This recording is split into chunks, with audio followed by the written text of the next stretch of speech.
It's in a season of incredible highs and lows for the Golden State Warriors, and this man has lived it. He is General Manager Bob Meyers, nice enough to come in and join us. Bob, first of all, I have to say, I thought it was an incredible strategy in Game 1 to decoy Steph and Clay, and then let Sean Livingston really be the scoring leader. So well, just shows it. You remember the WWF where they kind of script stuff?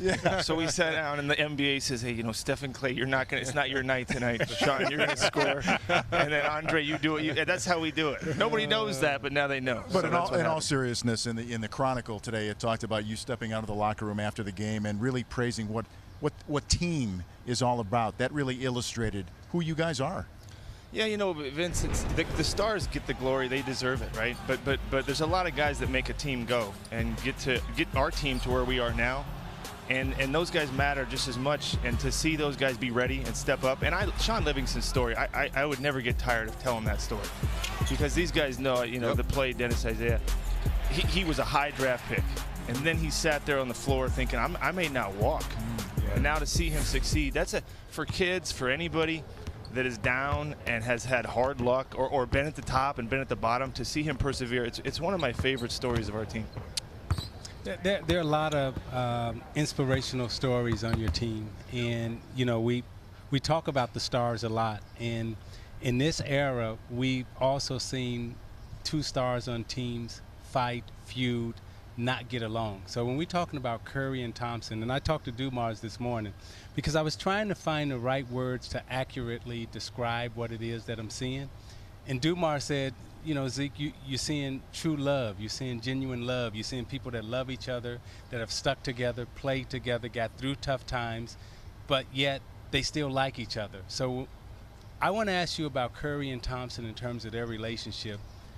Two high-level superstars. Have they ever had any beef with each other?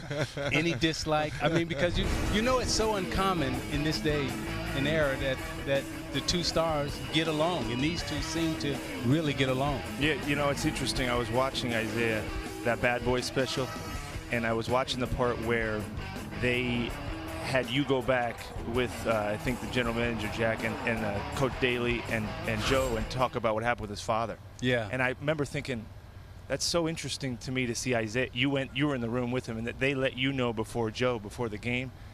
And I don't know your relationship. Sounds like you have a great relationship with Joe, but I would say, for not 1 second was it envy or jealousy. It was all about, I'm helping you as much as you're helping me. We just want to win basketball games. Yeah. And from a distance, that's what it looks like you guys had, and that's really what these two have. And it's not. You can stand up before the media and say all the right things and then go back in the locker room, and you guys know the play. Yeah. It's a different story sometimes when that door's shut. Or when you're texting your friend and saying, I don't know why they're talking about that guy. You know, what about what I did? But Clay and Steph's one of the most humble stars you'll ever see. And Clay, he's like a Terminator. He just wants to win. He doesn't care how it happens. He doesn't care who's headline in the paper. He just loves playing basketball and competing. So one of my favorite stories of this postseason was, and I told it after we had beaten Portland, Steph and Draymond were up on the podium. And so they had finished and concluded the interview, and Steph was about to get up. And they said, any more questions? And they said, no questions. So Steph pushed up from the podium, and then he said, hang on a second. He sat back down. He said, you know what? I want to make sure everybody understands how great a series Klay Thompson had. He said, he doesn't get enough credit. And I called him, and I said, that's leadership. And that's why they can have that genuine affection for each other, which is real. And that's what, if things aren't real, they don't work. Yep. In this NBA, you guys know, you will get, if it's not a tight relationship, it will get splintered, it will get fractured. And if it's not real, but when it's real, it can withstand anything. And Bob, how is the love for basketball for you, knowing your story, walking at UCLA, playing? How does all that basketball knowledge for you help you build this team? You know, I was thinking about what would make a good GM, and the best GM, to be honest, in my opinion, would be one that could actually play with the people. Like when you guys were players, you knew more than I know who can play, who can't. Yeah, exactly. You know when it's going to be a tough night for you. You got a guy that's going to not give you an inch, and you know when it's going to be easy. Yes. More than I know, as sitting there, I try to understand. Well, that guy, Sean Livingston, I always thought, man, that guy, I don't care how he does, he helps you win basketball. Yeah. Iguodala, not afraid of the moment, not afraid to defend for the whole game. But a player knows more. Yeah. I can never know as much as so I ask our players. I'll ask Draymond. I'll say, who who doesn't get enough credit, right? Who in the league? I'll ask our players all the time, who's underrated? Yep. Who can play that I don't know? Because sometimes it's a guy on a team that gets he gets blamed because his team's awful. Yeah. And he's just part of that narrative. So what makes a good I think you got to love basketball. I like watching basketball. If you guys were playing one-on-one right now, you're still playing. Yeah, exactly. I would watch. Exactly. And you're still playing yourself. Yeah, I still play. I love to play basketball. So right.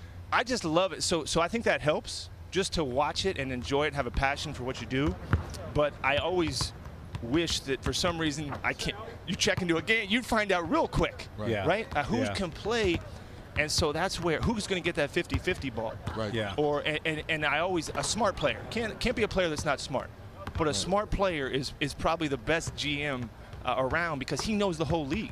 Yeah. And so for me, you try to put yourself out there and say, who are the guys? Forget about that. And obviously, we've built a team around shooting and different types of things. But who are the guys that just want to win and hate to lose? We don't come back from 3-1 if our players don't like to compete, right? You don't have the success you guys have if you don't just like to compete, because it's too hard. Bob, real quick, we talk about shooting. You have two guys that attempt 10 threes a game. Now, back in my day, 20 years ago, when I broke the record, I only took about 7.5 a game, so I feel a little jealous 20 years later. That's amazing. That's amazing to see two guys attempt 10 threes a game and shoot at a high level. Yeah, well, one game this year early, Curry had 15 three-point attempts. Right. And I walked back in the locker room and I said, you know what's crazy? I said, nobody's even talking about it. It's not even mentioned that he took 15. Forget about how many he made. He took 15 and nobody cares. Yeah. If you had taken 15, exactly. they'd think you lost your mind. Right. But that's They'd say, what's wrong with this dude? So I had Jared Greenberg ask Coach Kerr yesterday about the normalization and acceptability of the three-point shot. I think what you guys have done with Thompson and Curry is normalize the shot, made it more acceptable from greater distance. And, you know, the shot that Clay took against OKC, 3 minutes to go in the game, or 2 minutes to go in the game, and you're down like 6 or 7, and he shoots it from almost the hash mark. You know, just 3 years ago, that shot is considered like a terrible shot. But now all these shots that you guys are making is acceptable. So I had Jared ask Kerr, and I'm going to ask you, when did you finally accept these guys taking these type of shots from this great a distance? We're still working on that. When Clay took that shot against Oklahoma City, I mean, that's not a good shot for anybody. No. I thought they got it. It was 29 feet from the top of the key with Westbrook, you know, and you can't blame Russ. Look at these shots. Look at some of these shots. They don't. I suppose come on. You have to, at some level or at some moment in time, accept it. But they go against everything. For me, even maybe the next generation will not even blink. But I'm still part of watching you guys. I'm still part of. That's not a good shot. Yeah. But these guys are changing what a good shot is and what a good shot isn't. Because absolutely. For Steph and Clay, and guys like Lillard, and there's a lot of guys now that is there a bad shot? I mean, there is. Time and score matter more. That's what we got to figure. Sometimes we get caught up in that's a bad shot for that time. Well, time and score, like I said, 15 seconds on the shot clock. And you're on the road. Yeah, I know. Pressure situation. No. In that game, we were going to the fourth quarter, and I looked at Travis Schlenk, assistant GM, and Kirk Latham. And I looked at him and I said, it's going to take something heroic to win this game.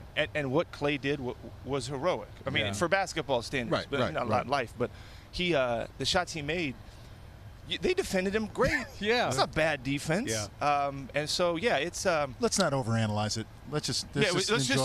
Let's just enjoy it. Bob, thanks for stopping by. Always a pleasure to speak with you. Take care. Appreciate the time. Yes. Best of luck.